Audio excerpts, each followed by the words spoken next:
Hey guys. Yep, it's Roger again. Today we're back at it again with some fanfiction reviews. Today we're going to be reviewing the Transformers and Evangelion crossover fanfiction, Sea of Tranquility. Already at that title, you can tell it's going to be good. Now you may be wondering, but Roger, there's already a Transformers Evangelion crossover. Why are you reading fanfiction about it? Allow me to explain, you fucking idiot. See, yes, there was a Transformer and Evangelion crossover. It featured many things. Actually, not really. The only thing it featured was EVA Unit 1 and EVA Unit 2 as transformable cars in Optimus Prime and Unit 1's colors, along with a short mini-comic. The mini-comic was good, I will admit, I read it. Optimus Prime and the Autobots travel to Earth, and they discover that Starscream has possessed the Angel Satchel and tries to take over the Earth. Optimus Prime scans EVA Unit 1, he becomes big, universe is saved. I feel like there's so much they could have expanded on. So in that timeline, the Transformers are there. But where the hell was Shinji? Where the hell was Asuka? Where the hell was Rey? So was this taking place in a timeline where Nerve was smart and didn't weaponize children?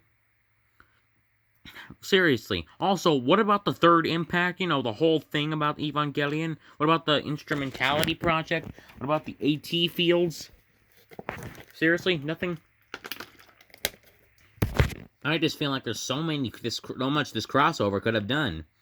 However, yeah. Today we're going to be talking about one of my favorite fanfictions I've ever read in my entire robotic life. And the director has read it in his entire 14 years of being alive. Allow me to explain. Why did I long pause? I don't know. Anyway, allow me to explain, you flippin' degenerate. Alright, basically, so it's gonna be a couple of Blackbone. Anyway, so in the first beginning of the chapter, the author doesn't explain it to us, but I've kind of figured it out. It seems that in this story, I tried looking to see if the author made any other stories, but he didn't, so I'm really hoping for his other stories. Anyway, in the first story, it's revealed that these Cybertronians actually know about Earth and its inhabitants. They come from, however, the Transformers from G1 get transported into an alternate universe. Now, when I first read this crossover, I thought, oh, yeah, they're being transferred from the Transformers universe to the Evangelion universe. Makes sense. But turns out I reread the fanfiction tag, and it had Godzilla and monsters in it. I was confused as hell. But then I realized, after reading a couple of the chapters, it seems that the author created his own little universe. Allow me to explain. It seems that this fanfiction's Autobots came from a universe in where of course, the Decepticon War happened, but also the Earth was plagued by kaiju attacks, such as Godzilla and his other monster attacks. Because I found this out when Optimus Prime and the other Autobots began referencing stuff from their universe, like Godzilla, Kiryu, and King Ghidorah. Now, author, this is my first critique. If you're going to introduce this stuff, make sure you give background to what universe they're from. Also, I really hope you do a prequel story where the Autobots first come to Earth and discover about the kaiju. That would be really fun. Also, let's see, what else? Oh, yeah. In the story, so basically, it's like a redone version of Episode 1 of Evangelion. Except the Transformers are thrown in there. In the first chapter, the Autobots are in the Ark. The Autobots begin attacking. Suddenly, the Ark comes encounter with the third angel of the series, Satchel. Satchel begins marching towards Evangelion. Satchel begins marching towards the Ark. The Ark then transforms into Omega Supreme, based on the animated story, and begins to fight Satchel. Now, that's my good critique. It's nice to know that the author is using something I doubt would be used in most Transformers fan fictions, using the giants of the Transformers universe, such as Omega Supreme, the Omega Sentinels, Metroplex, Tripticon, Scorponok, Fortress Maximus, using those giants and pitting them against kaiju. It's a very interesting idea. Anyway, Omega Supreme does his best to hold off Satchel, but unfortunately Satchel, because Satchel is, an angel, and is supposed to be a way more powerful version of a kaiju, and Omega Supreme is just an overgrown Cybertronian, Omega Supreme isn't able to defeat him. So, Anyway, Bumblebee then meets up with Shinji and Misato, and then take them to the base where Shinji becomes the Evangelion pilot. However, the thing is, Now, this is the part of the fanfiction that I love. It shows us other characters' point of view. Shinji. All right, when they go there, and it's all get in the damn robot, Shinji. Bumblebee calls Gendo, Shinji's dad, a coward and for sending his own children out to die. Now, this is the thing I love about the fanfiction. The author had the characters of Gendo, Shinji, Rei, and the others also exist in the Autobots universe that they came from. Allow me to explain. See, alright, so let's go back to that metafictional stuff I was talking about. In this fanfiction, Asuka and Rei existed in the same universe as Asuka, Rei, and Shinji, and Gendo existed in the same universe as the Transformers in the fanfiction. In fact, Asuka is actually the pilot of Kiryu 2. As you can see, that's a reference to her piloting Unit 02. Anyway, it's nice to see how an outside character will react to Gendo's selfishness. Think about it, guys. I think most of what happened in the Evangelion series could have been avoided if there was one person, with actual common fucking sense, and realized what Gendo was doing was wrong. But that's my opinion. Shinji still needs to get over his whininess.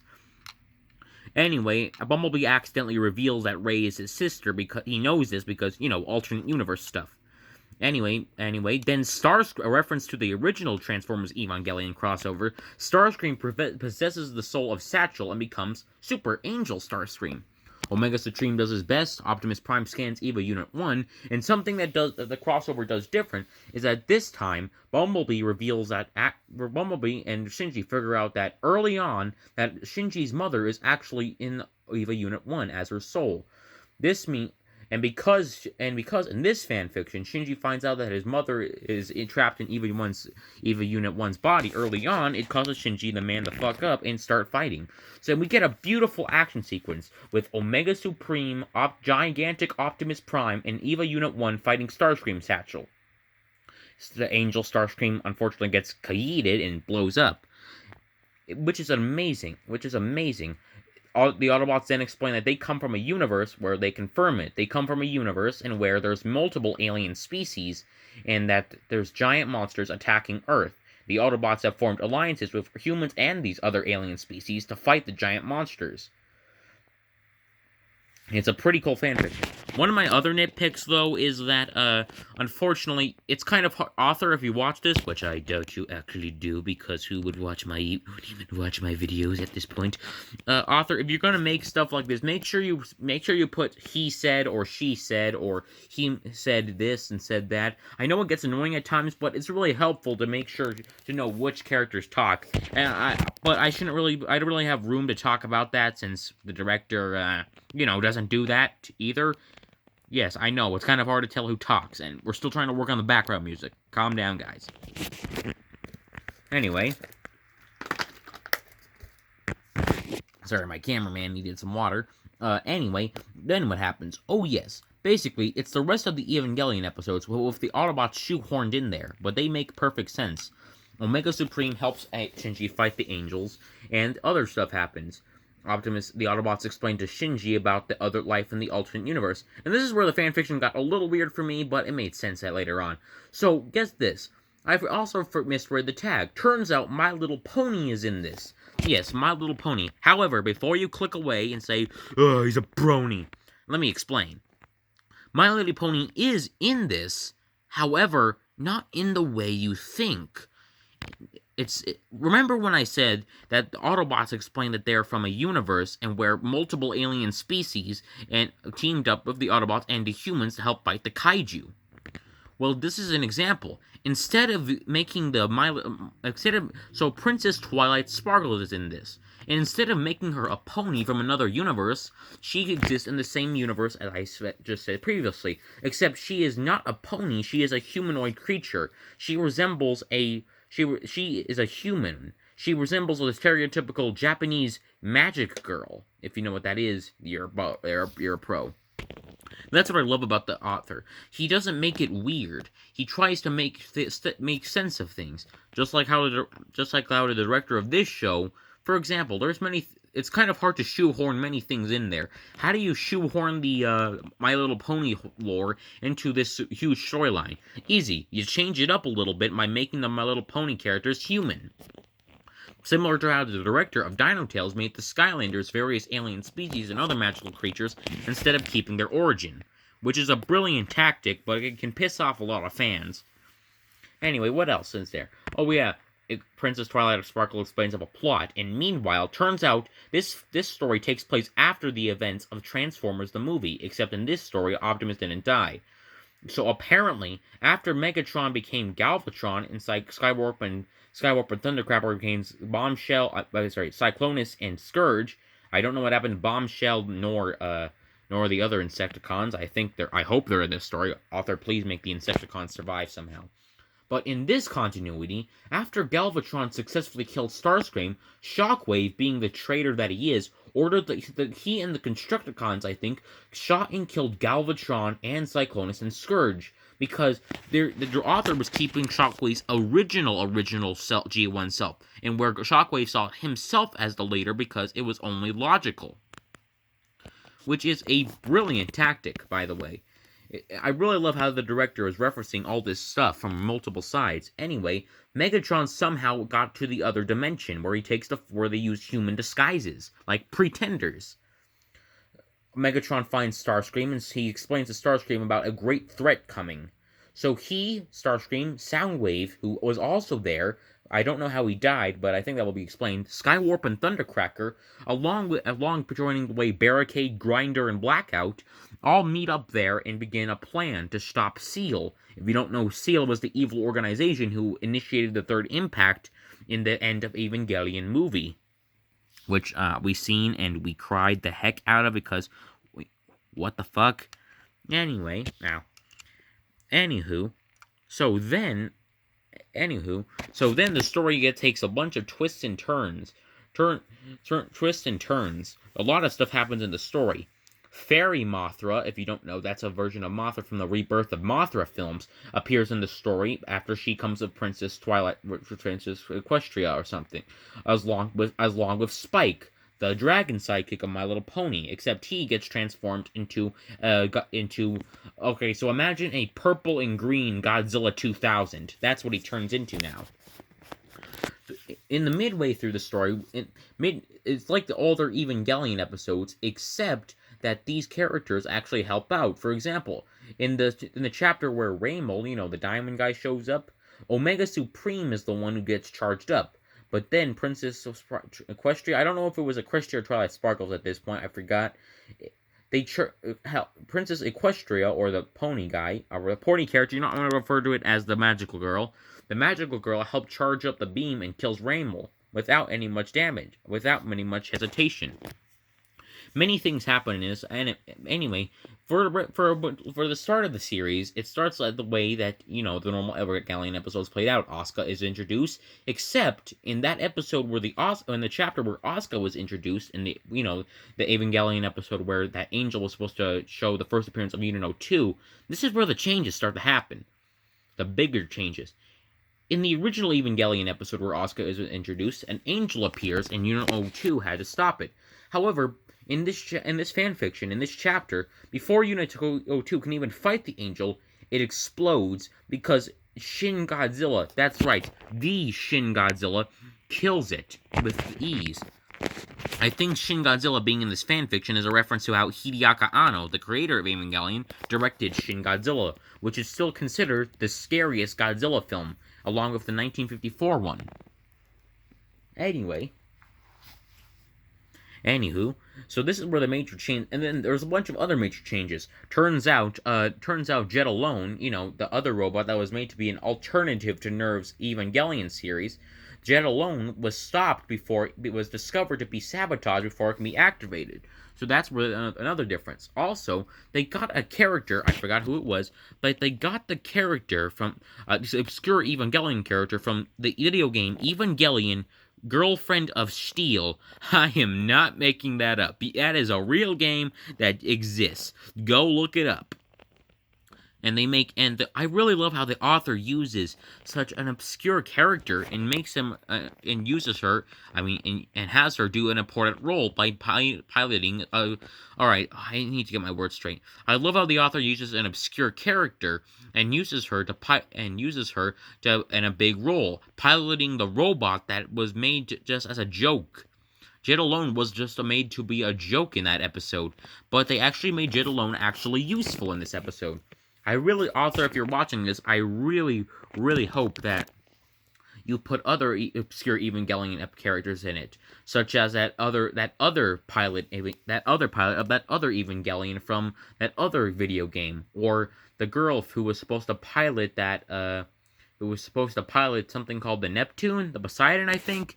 Oh, and then let's not forget that girl who is basically the female version of Shinji. Please, author. Please. Anywho, the story gets even wilder from there. Turns out, here's this. Did I mention about spoilers? Yeah, this fanfiction has a bunch of spoilers, so I recommend you check it out yourself. However, here's something. I'm just gonna spoil it right away. Turns out, Shin Godzilla. Turns out that there was this doctor. I forgot his name. This doctor who lost his family and got killed. Soundwave used his human body as a disguise, but that doctor became Shin Godzilla, a character from the My Little Pony franchise Discord. I don't know who that is because I'm not a brony. Discord discovers this and warns the others. A huge fight breaks out. Oh, and did I mention there was also this fight? There was this humongous battle between Unit 01, Unit 02, Unit 03, Unit 04. Wait, Unit 04? Yeah, Unit 04, I believe.